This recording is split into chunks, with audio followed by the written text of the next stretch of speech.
Hello everybody. So I'm going to do a video now on sales and more specifically on sales emails. In fact, this might be a couple videos because there are a couple things I want to cover on sales emails.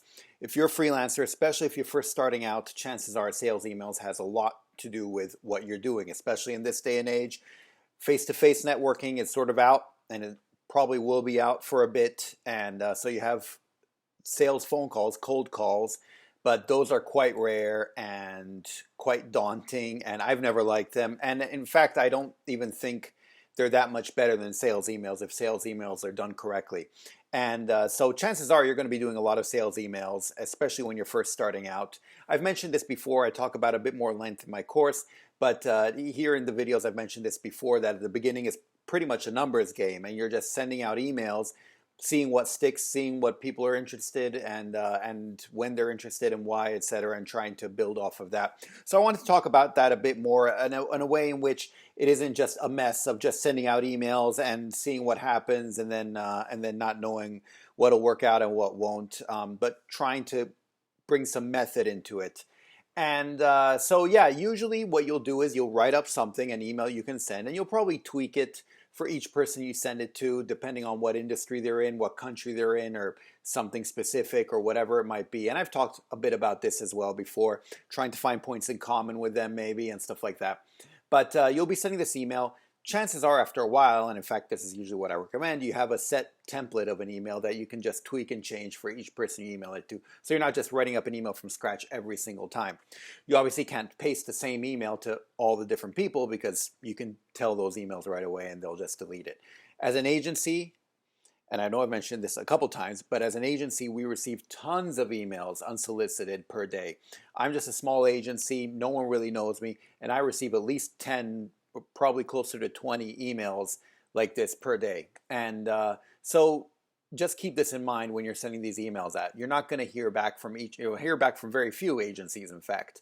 But that's why it's a numbers game, and that's why I keep working this. So how are you supposed to go about it? Well, you're sending your emails out, and chances are you have you whatever it might be, 5 a day, 10 a day, something like that. You can usually work up to it. Again, I have other videos that talk about that. But when you start sending these emails out, I recommend usually if you're not getting any response from the emails, then you're going to want to switch it up, maybe change something and try to tweak them a little bit. And what I recommend, and what I've started doing after a long time, and it took me a long time to do this, but what I recommend doing is tweaking one thing, one very, very small thing. This can be, whatever it might be in the wording or maybe in who you target it to or something like that. But only change one thing at a time. And then maybe go for another week or whatever with that one change. And if that doesn't work, tweak one other little thing and then keep going. And the reason for this is that if you have an email that's not working, be like, okay, I'm going to write another email from scratch and I'm going to send it to a different country, to potential clients in a different country and maybe in a different industry, that focus on legal translation instead of this. You change too many things at once. If something works out, you're not sure what change worked out. Was it because you focused on a different country? Was it because you just changed the wording? But if you just changed the wording, you could have focused on the same country, kept going there.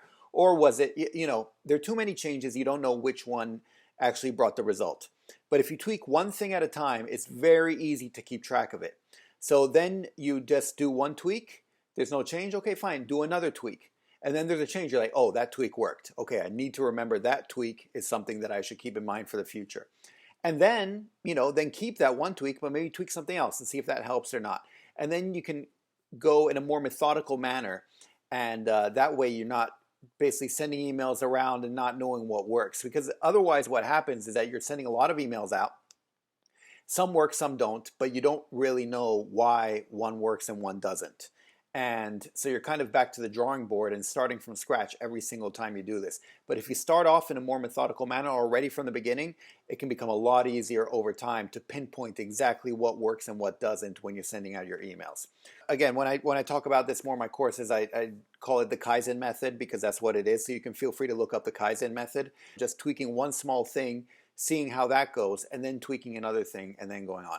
So yeah, that's basically it. This is the first thing I wanted to cover in these sales emails, and so feel free to try it out. When you're sending your cold emails, your sales emails to potential clients, try tweaking one little thing. and seeing if there's any change. Maybe there's not. Then try tweaking one other little thing, and then keep going along there. And at some point, something will change, and you'll be able to pinpoint what it is because you were very methodical in it. Hopefully, you're able to find this useful. Hopefully, you're able to use it. And please let me know if you are. Otherwise, stay tuned for, I'm going to do another, probably 2 other videos on sales emails, which will be coming up. And so I'll talk to you then. Okay, bye. Savedum.